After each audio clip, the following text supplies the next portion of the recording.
제게 정기적으로 이메일을 보내주시는 분이 계신데요. 어느 날은 이런 재미있는 제목의 이야기 하나를 보내주셨습니다.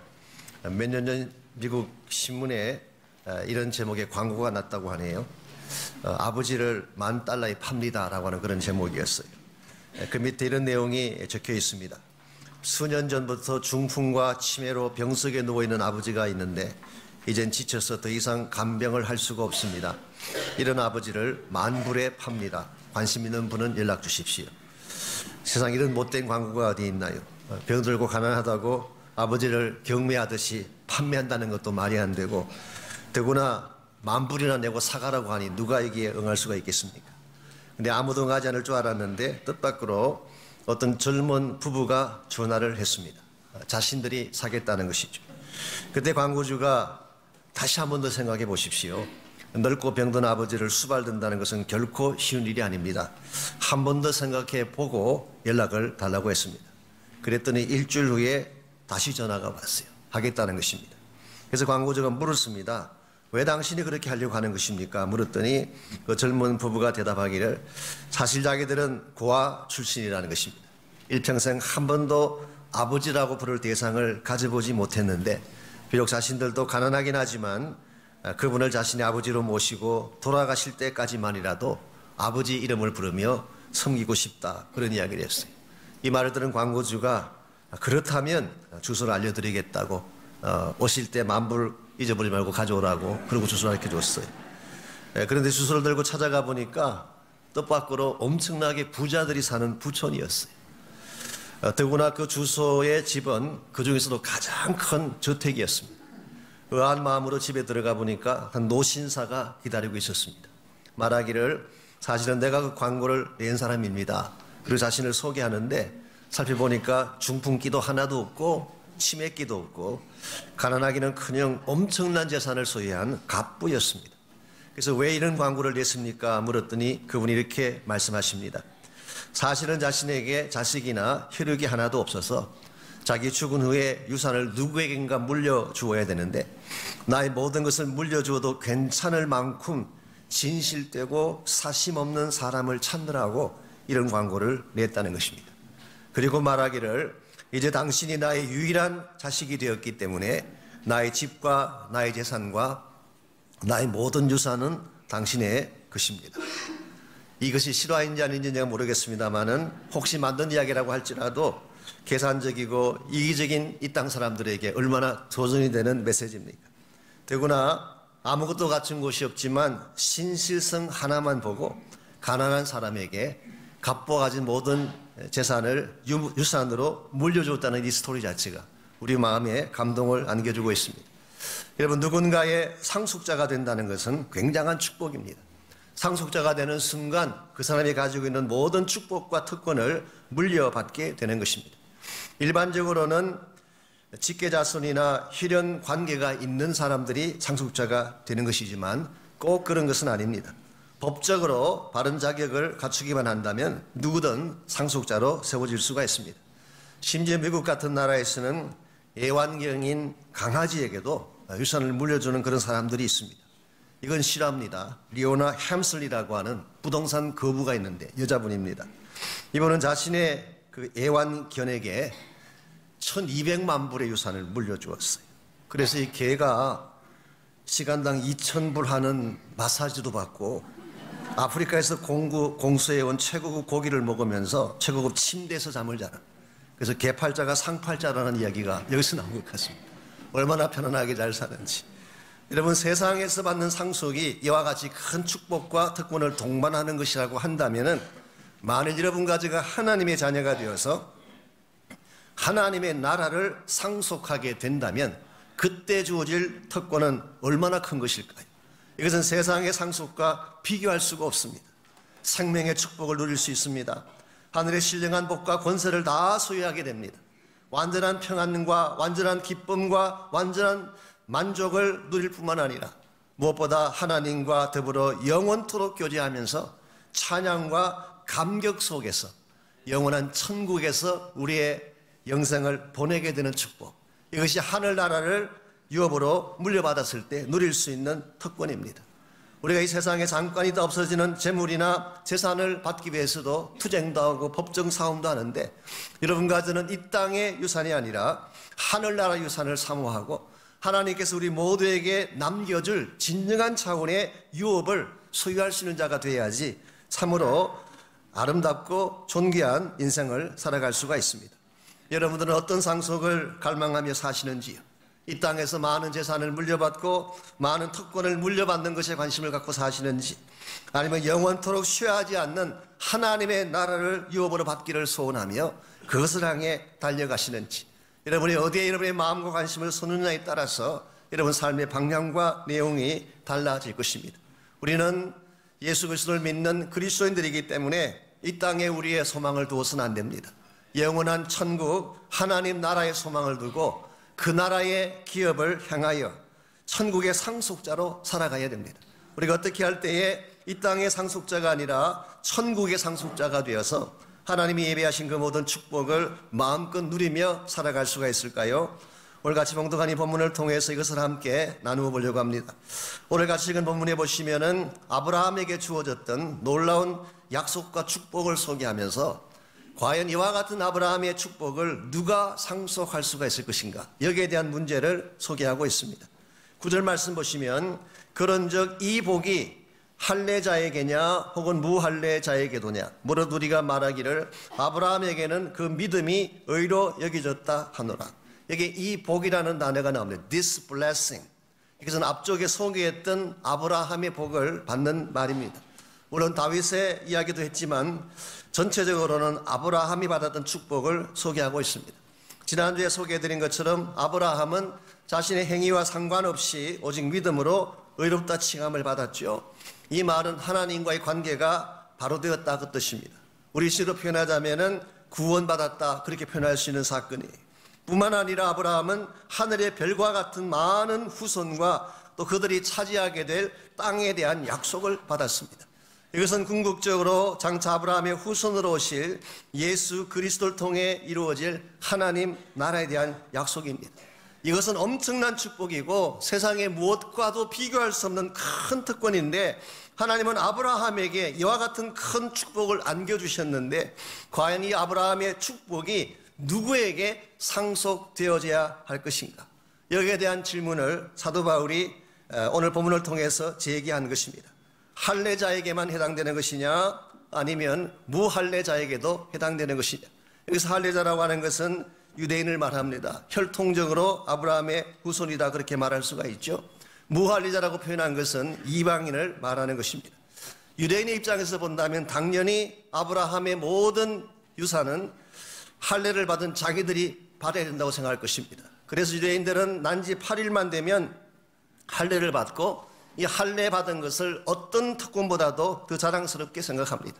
심지어 예수님을 믿은 유대인들 가운데도 이 할례의 특권을 포기하지 아니하고 자랑했던 증거들이 신약 성경에 나와 있어요. 사도행전 15장 1절에 보게 되면 어떤 사람들이 이렇게 말을 해요. 할례 받지 않으면 능히 구원을 받지 못한다. 이게 15장 1절에 나오는 내용이에요. 여기서 말하는 어떤 사람들은 유대에서 내려온 크리스찬들을 말합니다. 교회 다니는 사람들인데 1세기 때의 그리스도인들 가운데도 할례 받지 않으면 구원받지 못한다고 주장하는 자가 있을 정도로 할례가 굉장히 소중한 특권이었어요. 사실은 이것 때문에 예루살렘 공회가 모였죠. 사도 바울이 1차 선교를 다녀오고 나서 이방인들에게 복음을 전하고 구원을 선포했을 때에 예루살렘에 있던 유대인들이 많이 반기를 들었습니다. 아니 믿기만 하고 구원받는다는 게 말이 되냐, 할례를 받아야지. 이게 이제 이슈가 되자 할 수 없이 모였던 공회가 예루살렘 공회, AD 50년에 예루살렘에서 모였던 우리 기독교 사상 최초의 공회이죠. 이 공회를 통해서 할례가 절대적 조건이 아닌 것을 결정했기 때문에 바울이 계속적인 선교하는 것이 가능했던 것입니다. 갈라디아서 2장 12절 말씀 보게 되면 심지어 베드로 같은 위대한 사도가 이방인 집에 들어가서 밥을 먹다가 할례자가 온다는 말을 듣고 두려워서 밥 먹다가 떠났다는 기록이 나와요. 그 정도로 초대교회 때에 할례자들, 유대인들 가운데 할례를 강조하고 할례를 특권으로 여기는 사람들이 생각보다 많이 있었어요. 이와 같은 것이 1세기 때에 교회 안에 실제로 존재했던 문제들이기 때문에 바울은 로마서를 기록하면서 로마에 있는 유대인들 가운데도 동일한 인식을 가진 자가 있을 것을 생각하고 아브라함에게 주어진 축복이 할례자를 위한 거냐 무할례자들도 위한 것이냐 질문을 던진 것입니다. 여기에 대한 바울의 대답은 무엇일까요? 할례자나 아니나 상관없다. 이게 답변. It doesn't matter. 할례를 받은 자이건 할례를 받지 아니한 자이건 그건 별로 중요하지 않다. 정말 중요한 게 뭐냐? 믿는 것이 중요하다. 이 말씀을 증거하고 있습니다. 10절 말씀 봅니다. 그런즉 그것이 어떻게 여겨졌느냐? 즉 아브라함이 의로 여기심 받은 그것을 말합니다. 우리말 번역에는 어떻게라고 번역했지만 실제로는 언제라고 번역하는 것이 더 앞뒤가 맞습니다. 아브라함이 의로 여김 받은 것이 언제였느냐? 할례시냐 무할례시냐? 할례시가 아니요 무할례시라고 말을 합니다. 아브라함 자체가 의롭게 된 사건이 할례 받기 전인데 무슨 할례를 받아야만 아브라함의 의를 물려받을 수 있다는 것이냐? 그러므로 할례 받고 안 받고는 아무런 상관이 없다. 뿐만 아니라 13절에 보게 되면 그런 율법하고는 상관이 있느냐? 이런 아시는 대로 유대인들이 가장 중요하게 생각하는 두 가지 가치가 할례와 율법입니다. 할례가 만일 관계가 없다면 율법은 어떠하냐? 이 질문을 던지고 13절에서 역시 동일한 대답을 합니다.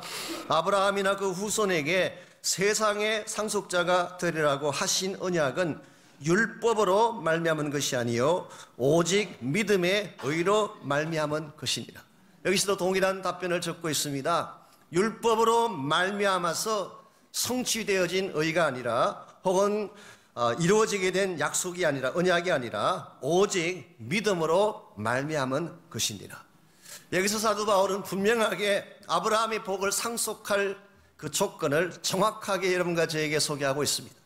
그것은 할례도 아니고 혈통도 아니고 율법을 지키는 것도 아니고 오직 예수 그리스도를 믿는 믿음이다. 이것이 오늘 바울이 내리는 결론이에요.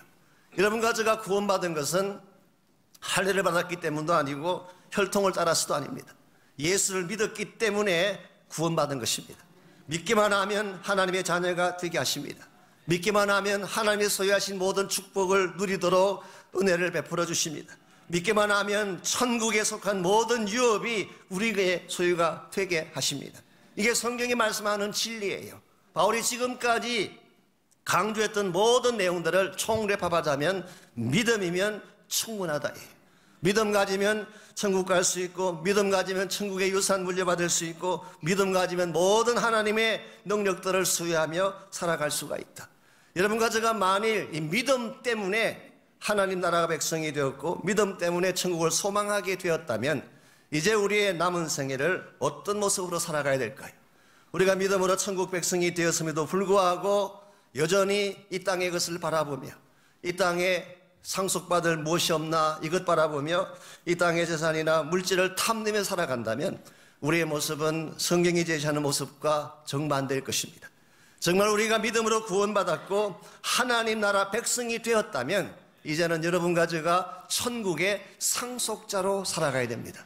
이 땅을 유업으로 받는 자가 아니라 하나님 나라를 유업으로 받고 천국을 소유하는 백성으로서 천국의 상속자로 살아갈 때 여러분 개인의 삶에도 이것이 축복이 되고 하나님께도 영광된 열매를 맺을 수가 있습니다. 우리가 어떻게 할 때에 이 땅을 사모하는 자가 아니라 천국의 상속자로서 하나님이 기뻐하실 거룩한 인생을 추구할 수가 있을까요? 오늘 본문에 보시면은 천국의 상속자로 살아가는 데 필요한 세 가지 삶의 원리를 우리에게 소개하고 있습니다. 제일 첫 번째가 마음의 인침을 받는 것입니다. 여기서 인침을 받는다, 이것은 영어로 seal 한다는 것입니다. 우리식으로 표현하자면 도장을 찍는다, 그런 뜻입니다. 하나님은 우리가 예수를 믿는 순간 우리 마음속에 너는 내 것이다, 그렇게 도장을 딱 찍어주세요. 이게 있어야지 여러분이 천국을 향한 삶을 시작할 수가 있는 것입니다.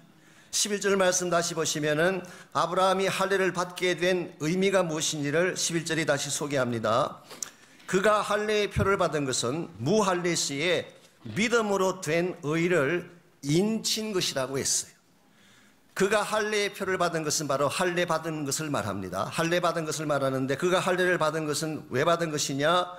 아직 할례 받기 전에 아브라함이 무할례 시에 하나님을 믿음으로 받았던 그 의를 확 확정시켜주기 위한 인침의 표시로 준 것이 할례다. 그렇게 오늘 성경이 소개하고 있습니다.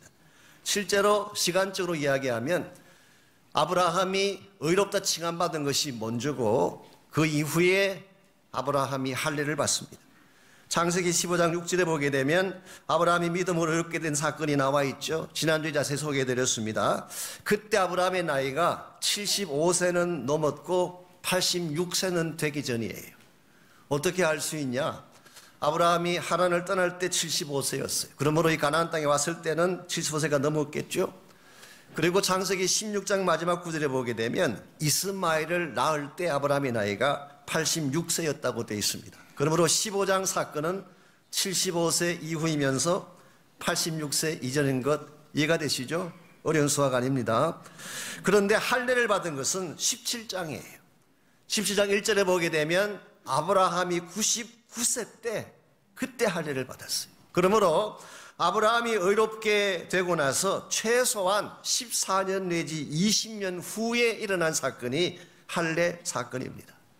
그러니 아브라함이 의롭게 된 이 자체는 할례와 상관이 없는 것입니다. 오히려 의롭게 된 것을 확증하기 위한 표로서 준 것이 할례이다. 하나님은 창세기 10장에 보시면은 아브라함에게 나타나셔서 이 할례의 표를 행하기 전에 세 가지를 먼저 말씀해 주세요. 첫 번째로 자신을 소개해 주셨어요. 나는 전능한 하나님이다. 이게 그 유명한 엘샤다이라고 하는 단어입니다. 나는 엘샤다이, 전능자 하나님이다. 먼저 언약의 주체이신 하나님을 소개해 주시고 두 번째로 말씀하신 것이 아브라함의 이름을 바꾸어 주셨어요. 원래 아브라함의 이름이 아브라함이었습니다. 아브라함이라는 이름의 뜻은 아버지라는 뜻이에요. My father, 아버지 그런 뜻입니다. 그런데 아브라함이라고 하는 것은 열국의 아버지다. Father of nations, 모든 열국의 아버지다. 이름을 바꿔주셨어요. 이것은 쉽게 표현하면 아브라함의 남은 생애가 그가 추구해야 될 비전을 확장시켜 주신 계시라고 할 수가 있습니다. 그리고 세 번째로 말씀하신 것이 너의 민족이 번성하게 될 것과 그들이 차지하게 될 땅에 대해서 말씀해 주셨어요. 즉 장차 아브라함을 통해 이룩하게 될 어마어마한 나라, 이게 사실은 하나님의 킹덤이죠. 하나님 나라죠. 그리고 그들이 차지하게 될 땅을 말씀하신 후에 그리고 나서 할례를 명령하십니다.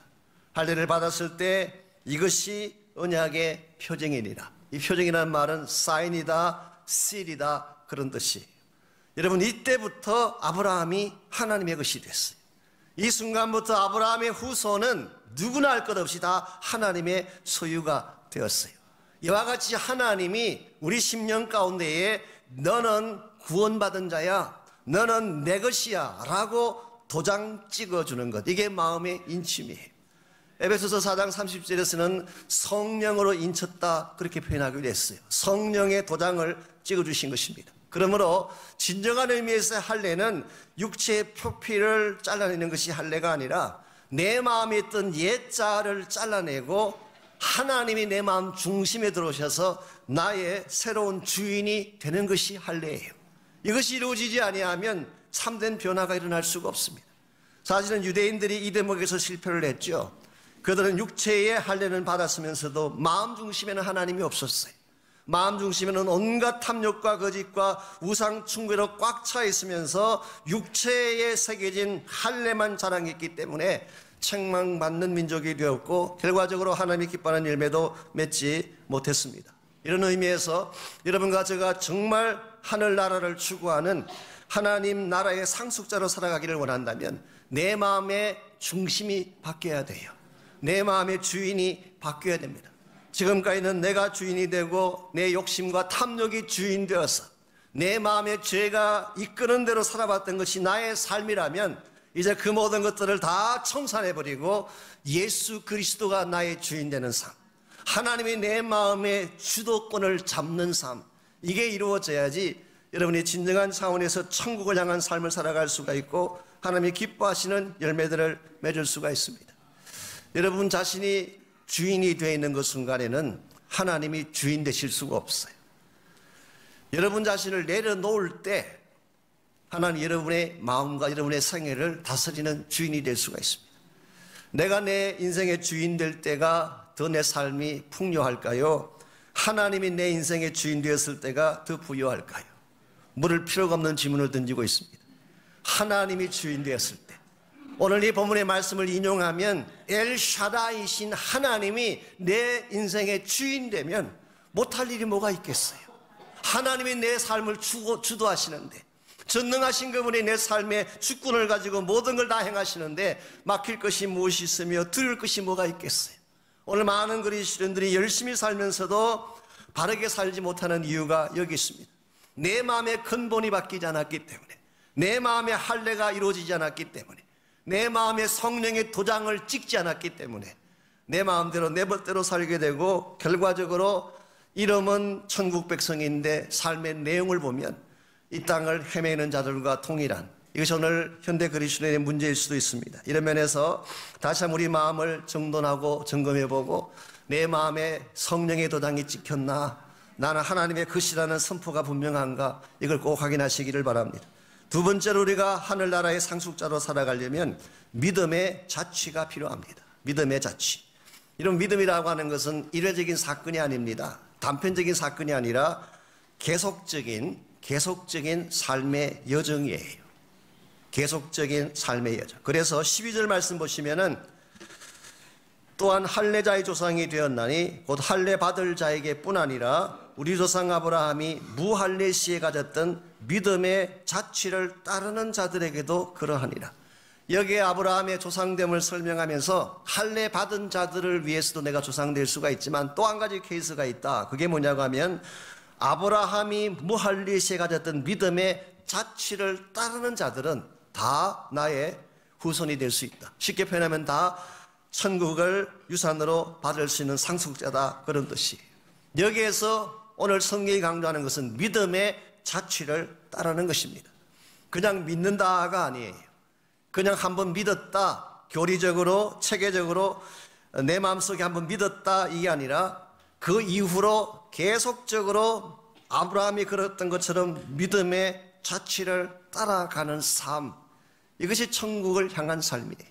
특별히 오늘 본문의 그 헬라 원문을 보게 되면 시제가 현재형으로 되어 있어요. 항상 믿음은 현재형이에요. 계속적입니다. 진행되는 것입니다. 특별히 자취를 따른다는 이 단어가 고대 사회에서는 군대 용어였다고 합니다. 군대에서 앞에서 지휘관이 이끌면 군사들이 대를 이루어서 쭉 행진해서 따라가지 않습니까? 이것을 자취를 따른다, 이 단어가 그때 사용된 용어라고 합니다. 저도 군대를 다녀와서 합니다만 가끔 이 군대 대열을 서서 가다가 보면 이탈하는 군인들이 나와요. 세 가지 종류가 있습니다. 첫 번째는 너무 지쳐서 탈락하는 자들, 탈락자들이 대열을 이탈하죠. 두 번째는 탈영병들이 있습니다. 의도적으로 도망치는 사람들이 있어요. 탈영병들, 악한 케이스죠. 세 번째는 고문관이라고 하는 사람들, 다 우양우하는데 혼자서 좌양자물어서 대열을 이탈하는 경우.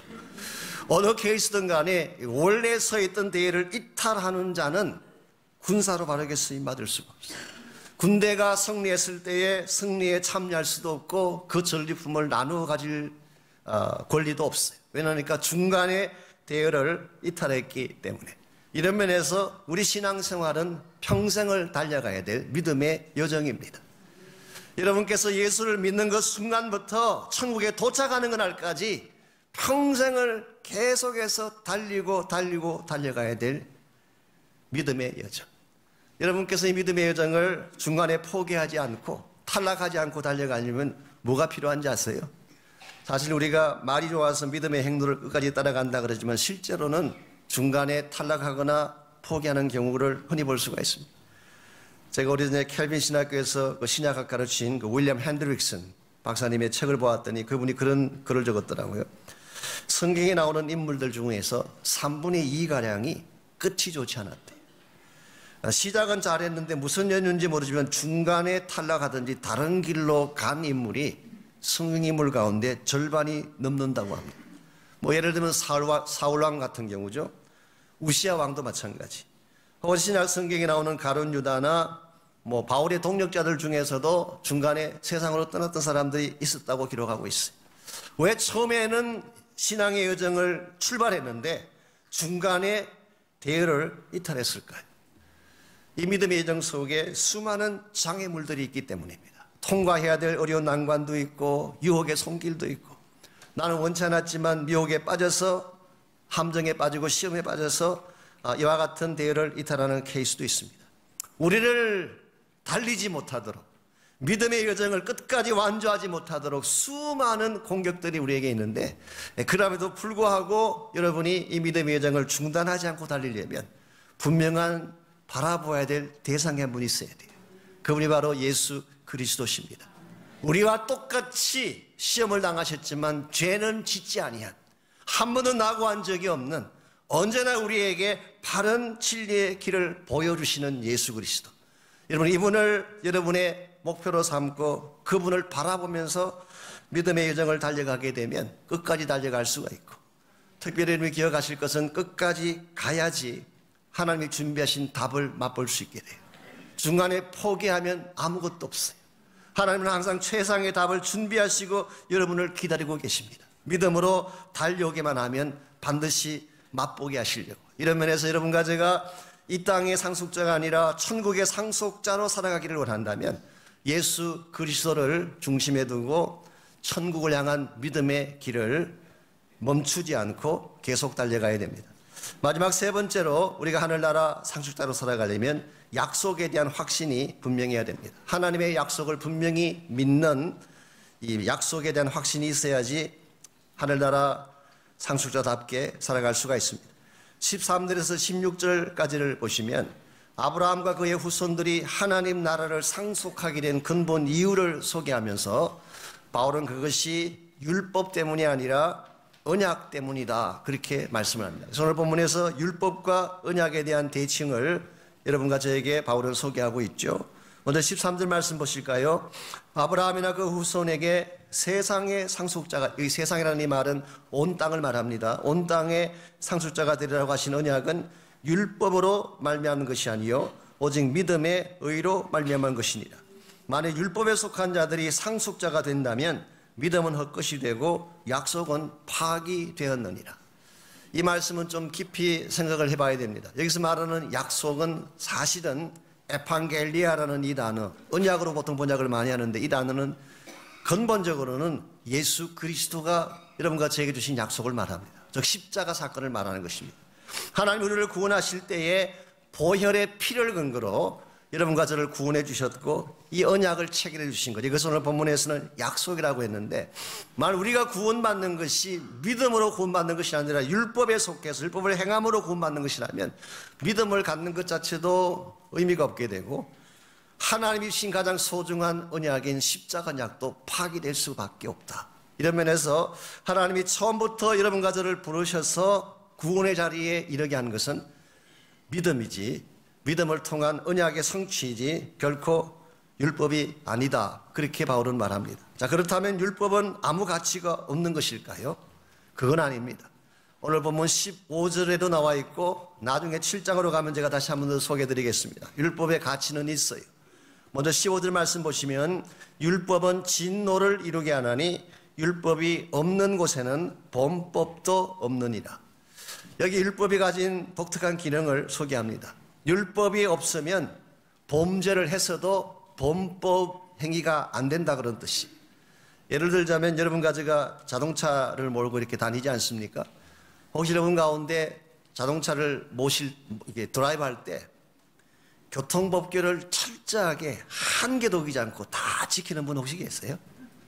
스탑 사인에서는 정확하게 교통법규대로 딱 몇 초 기다렸다 가시고, 노란불에는 반드시 서고, 더 빨리 가시는 게 아니라 반드시 서고, 뭐 파란불, 빨간불, 턴하는 것, 모든 것 철저하게 한 개도 법규를 어기지 않고 정확하게 드라이브하는 분 혹시 계세요? 제 생각에는 없는 것 같아요. 여러분께서 이게 교통법규를 늘 어기시는데, 늘 어기시는데도 불구하고 아무 문제가 없어요.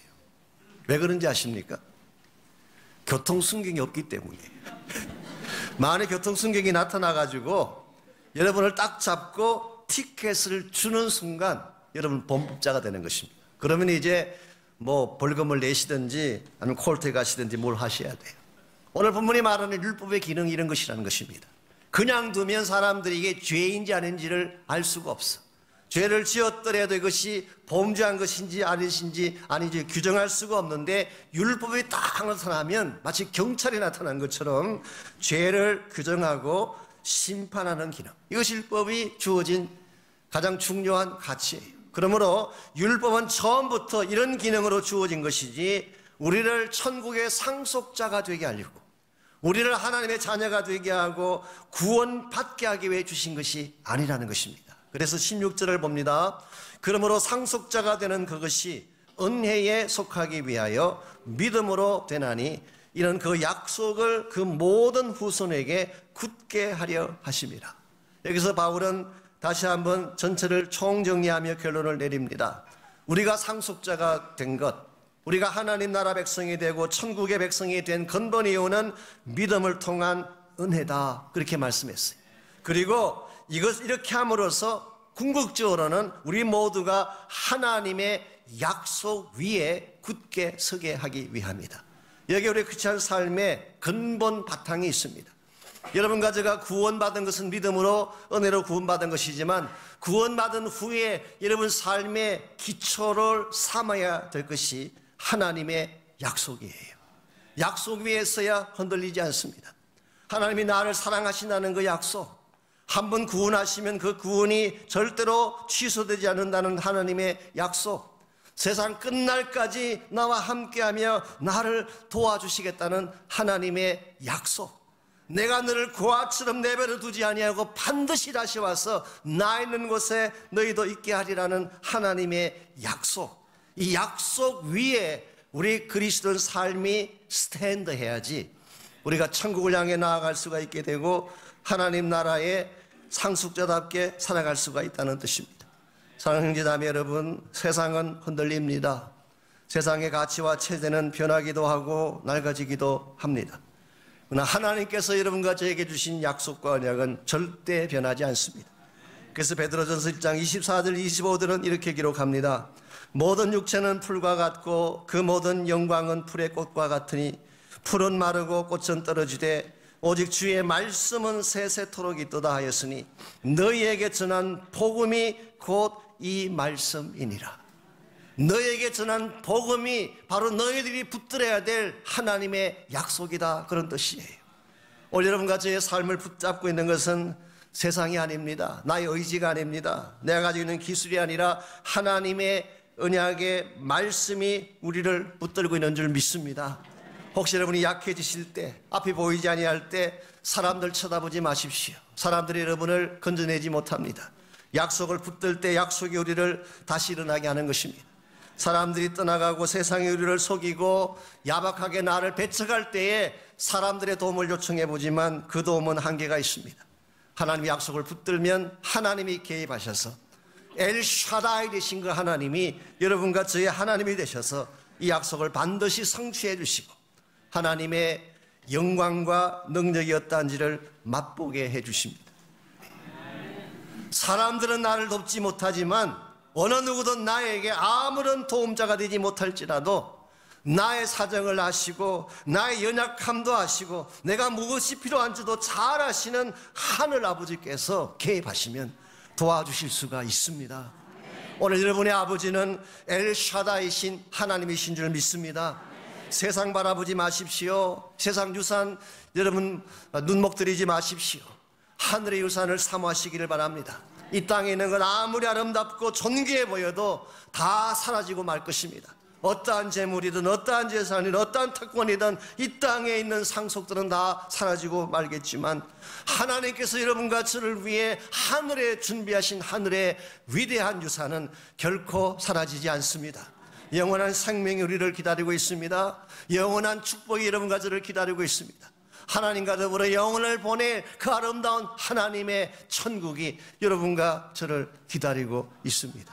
이제는 우리가 이 땅을 바라보며 살아가는 인생이 아니라 이 천국의 상속자답게 살아가야 하지 않겠습니까? 세상적인 것 때문에 울기보다 하나님 나라 때문에 기도하고 세상의 욕심을 채우지 못해 안달이 나서 살기보다 그 나라를 구하며 복음을 선포하며 하나님의 목적을 위해 달려가야 하지 않겠습니까? 전 여러분 모두가 그와 같은 하늘의 상속자다운 삶을 살아가시기를 주의 이름으로 축원합니다.